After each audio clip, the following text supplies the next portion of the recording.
Yo, yo, yo, yo, yo. And we're back again for another episode of the Sticks and Stones podcast. Sticks and Stones podcast is the podcast that we talk about life, love, and our love for the Brotherhood of the Leaf. So today is an episode of Hard Pass where we revisit cigars that I initially said, hell no. And today it's the Alec Bradley Prensado. This cigar debuted in 2009 as a box press, and if anybody who follows me on any of the social media channels or this podcast knows, I cannot stand a box press cigar. It just got a weird mouthfeel. I had a little technical difficulty, so I had already started this cigar. I've lit it 3 times already. It's like jump starting a diesel truck, this cigar. So with the help of my AI buddy companion, we've been going through the Alec Bradley story. Basically, everything that I am going to read to you is from Wikipedia, Holt Cigar Company, Cigar Aficionado, the Alec Bradley website, Holt Cigar Company, House of Grauer, Grauer, Holland and Knight, Cigar Co-op, Famous Smoke, Gotham Cigars. So here we go. So this is the origin story of Alec Bradley cigars. Alec Bradley was established in 1996 by Alan Rubin, the son of a hardware importer. He launched the brand, named after his children, at the tail end of a cigar boom of the 1990s, and entered a clogged market.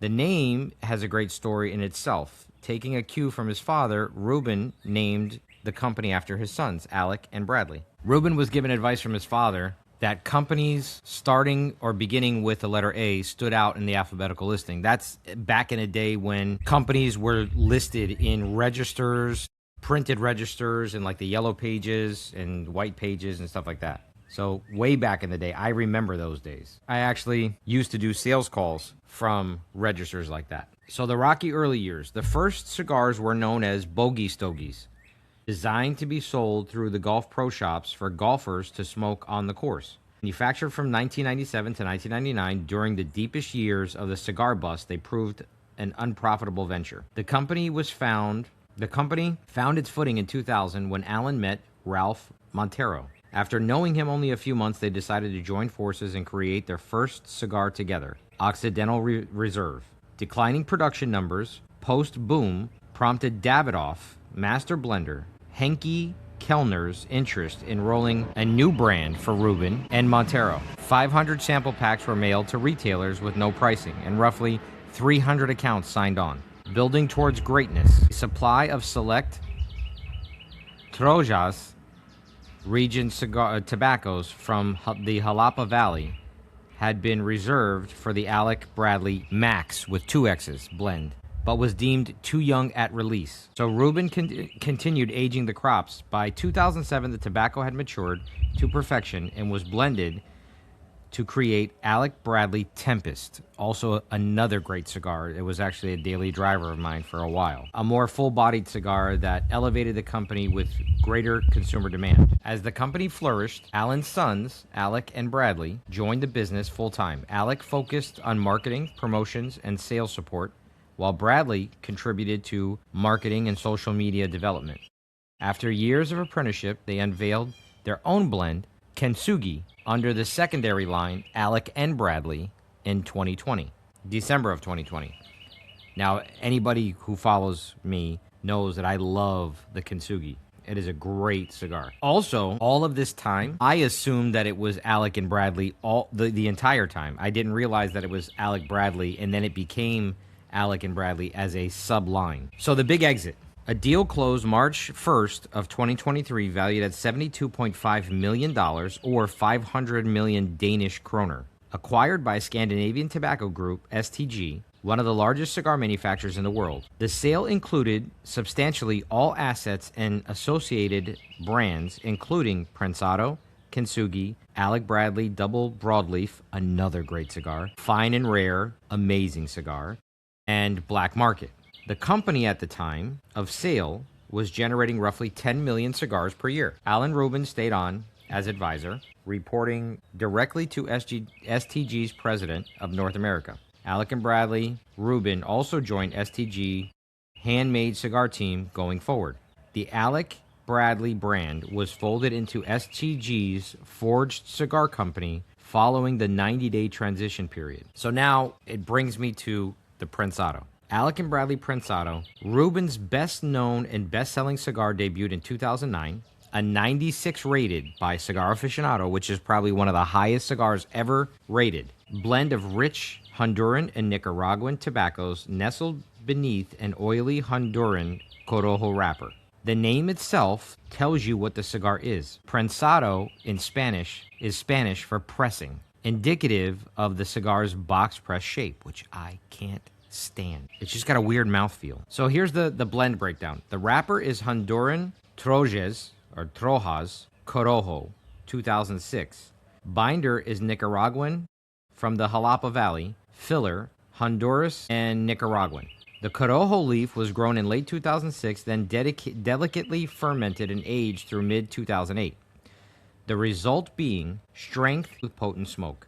Now, I will say it is a potent cigar, but it's like so hard to pull a draw on this. By the way, I'm enjoying a Doppio Campana, which is 2 shots of espresso and whipped cream. Key to Prensado's appeal is its supremely aged Honduran Corojo leaf, which Ruben and Montero deliberately kept in extended fermentation despite their temptation to use it for an earlier project. Where it's made, the Races Cubanas factory in Denali, Honduras, known for the manufacture of Cuban-style cigars with triple-capped heads. Now, Races also makes some really good sticks. So the vitolas available in the Prensado there's 6 of them. Box-pressed Corona Gorda, which is 5 5/8 by 46.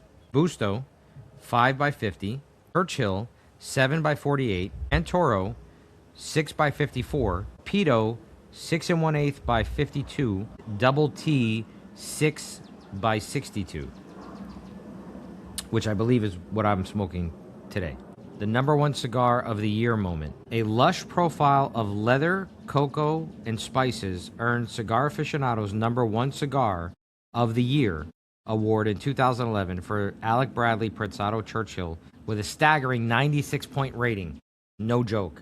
I don't think many cigars have achieved 96 in Cigar Aficionado. The aftermath was a double-edged sword. Alan Rubin later recalled with Alec Bradley, even with those little bits of success, were kind of flying under the radar as a company. And then the first week of January of 2012, you're now family implanted in the center of the radar screen. The well-deserved accolade capitulated Alec Bradley into the spotlight, but the young company made quick adjustments with the Races factory to amplify production, which opened the door for quality control issues to arise. And a concern with consistency became apparent by end of 2012. Testing profile. Billows of thick, smooth, creamy smoke, rich leather notes, creamy chocolate, and a whole lot of earth on the palate.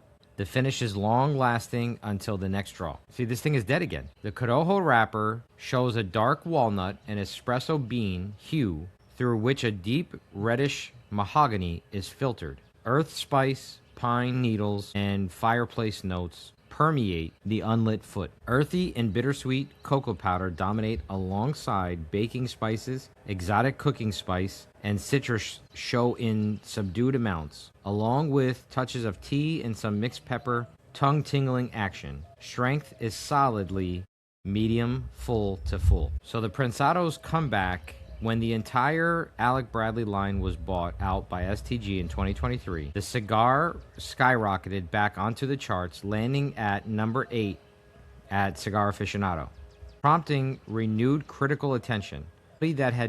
Quality that had been inconsistent in 2022 and early 23 notably improved post-acquisition. So this is a definitely medium to bold cigar. Definitely. I'm not going to shit all over this cigar because I do love the Alec Bradley line and the company. It's just not my cup of tea. This thing is like jump-starting a diesel truck. Anybody who owns a diesel truck and has run out of diesel knows how difficult it is to get a diesel truck restarted. That's what this is like. I don't like the mouthfeel.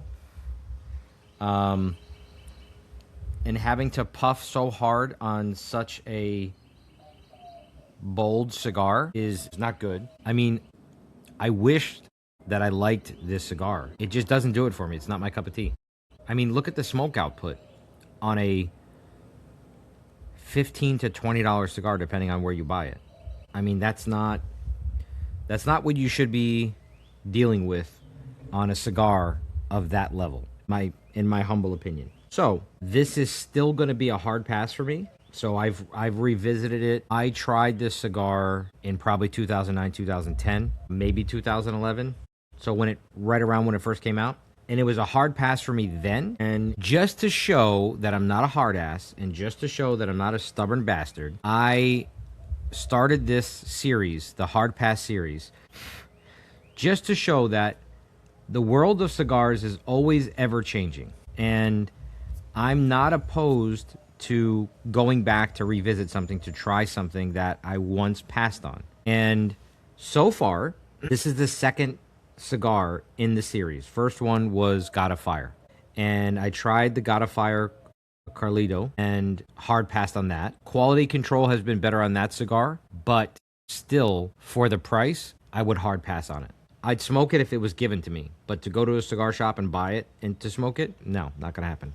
Hard pass. The Alec Bradley Prensado, gonna hard pass on it. I mean, it's dead. It's dead at this point. And to have to restart it again and relight it, gonna hard pass. My apologies for the overexposure. I mean, when I started this, it was kind of dark outside. Yeah, so that's a little bit of background on the Alec Bradley company. That is my take, my revisit to the Alec Bradley Prensado. But I will say, for the Alec Bradley company and the Alec and Bradley sub-brands, let's just go down the list of bangers. Okay, so Prensado Lost Art, Tempest Nicaragua, Tempest Maduro, Black Market. Let's see, where are we at? Black Market Esteli, Family Blend. That was also another good one. Family Blend Lineage, Connecticut, American Classic. That's the one. The American Classic. That's a great one too. American Sungrown, Coyol, Coyol. The Double Broadleaf, amazing. Magic Toast, smoked that one last night. Mundial, another good one. Sanctum, I gotta revisit that one. The Nica Puro Rosado, Fine and Rare, and now they have a ton of Fine and Rares. I think they have like 3 or 4 different Fine and Rares. Project 40, the Project 40 Maduro, both of them phenomenal. 1600, which I have not tried the 1600. The 1633, I've not tried that one. The Occidental Reserve was kind of before my time. Trilogy and the Max with 2 X's. I have not tried that one. Kintsugi, love it. Blind Faith. I'm not a huge fan of the Blind Faith, and this comes under the sub-brand of the Alec and Bradley from the Two Sons blends. Kintsugi, Blind Faith, and the Gatekeeper, which I love the Gatekeeper. So the early blends are also discontinued. Are the Bogey Stogies, which I would love to get my hands on one of those to see what that was like. The Occidental Reserve. Now, just to go on the Alec Bradley website, because I know there's some new stuff that's not listed here. Okay, so I guess they're coming out with a Fine and Rare each year, like an anniversary or whatever. The Do Not Disturb, I bought a couple of those. My brother actually smoked one last night, said it was great. Chunk Maduro, the Chunk is great, love the Chunk. Safekeepings, I reviewed that one, not a fan. Post Embargo, great, it's a great one. Black Market's a good one. Prensado, I mean, we just did that. The Double Broadleaf, Kintsugi, Gatekeeper. Yeah, so those are the new ones. The new ones are the Safekeepings, which honestly, I mentioned this last night. The bands on the Alec Bradley cigars, they get like, I don't want to say like subliminal messaging or whatever, but they use a lot of like crescent moons. They use a lot of like kind of creepy things in them, I'm not going to lie. But yeah, so the Chunk Maduro, the Do Not Disturb is a new one. Safekeepings is a new one. Black Market, Post Embargo. Let's see, our cigars. So Kintsugi, they have a new one called the Kintsugi Wabi Sabi, and it's a green label, a green band, which I'm assuming is got something to do with wasabi. I gotta try that one. The Do Not Disturb, I can't wait to light that one up. The Magic Toast is really good. Project 40s, those are good. Oh yeah, here's some other ones. The Texas Lancero, which is actually a funny cigar because Lanceros are known to be a very small ring gauge but longer, and the Texas Lancero is like it's a 70 ring. It's a huge cigar. Occidental Reserve. I mean, that's so cool. Now, some of the things that are going to be coming around now is the Filthy Hooligan. They usually come around March in honor of St. Patty's Day because it is like a St. Patrick's Day Irish kind of homage to the Irish because it's a barber pole that's a dark green leaf with the, traditional brown leaf. And then they have a version of it called the Filthy Gooligan in October for Halloween, which if anybody who knows me knows is not my favorite holiday at all. Then the Alec Bradley Coyol, which I have not tried. Let's see here. Post Embargo, the Mondial, that's a good one. Nica Puro. I didn't know that Alec Bradley made It's a Boy, It's a Girl cigars, like celebratory when you have a baby. It's interesting. So yeah, that's my wrap up of one of my favorite brands, Alec Bradley cigars, or Alec and Bradley, both brands, Alec Bradley of STG and the sub-brand of Alec and Bradley from his two sons, Alan Rubin, Alec and Bradley Rubin. So that is my wrap up of the hard pass on the Alec Bradley Prensado. It's still going to be a hard pass. It's something that I would pass up on if I had to buy. Honestly, with the box press and the hard start and all of that, honestly speaking, I would pass on this if it was given to me, to be honest. It's just not my favorite. And I'm going to be painfully honest with you guys, with, anybody who follows me. I have no endorsement deals. Even if I did, I would speak the truth because this is a brotherhood. The Brotherhood of the Leaf is a real thing, and I am not going to steer someone down a path for any other reason than the truth. If you're a box press fan, by all means. I think the fact that I'm a little biased because I don't like the box press at all. But there's a My Father cigar that is a box press that I will smoke because it is really, really good. This just, it didn't have the draw, it didn't have the smoke output, it was difficult to smoke. So, it is what it is. They're not all going to be winners. No, not throwing any shade to Alec Bradley. Phenomenal company, phenomenal cigars. Really, really awesome. Just this one is not my favorite. Even though Cigar Aficionado put it at number 1 back in 2011, and they put it post 2023 at number 8.